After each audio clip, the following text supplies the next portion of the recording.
கேரள கோயில்களில் இரவில் பலத்த சப்தத்துடன் கூடிய பட்டாசுகளை வெடிக்க அம்மாநில உயர்நீதிமன்றம் தடை விதித்திருக்கிறது.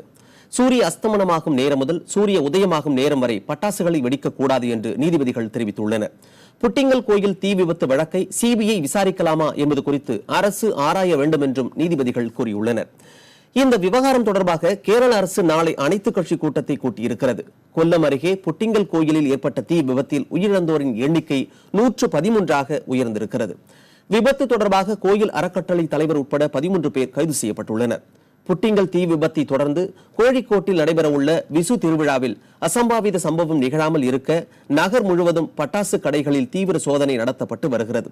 இதுவரை நடத்தப்பட்ட சோதனையில் சட்டவிரோதமாக பதுக்கி வைக்கப்பட்டிருந்த 3000 கிலோ பட்டாசுகள் பறிமுதல் செய்யப்பட்டுள்ளன. 6 பேர் கைது செய்யப்பட்டுள்ளனர்.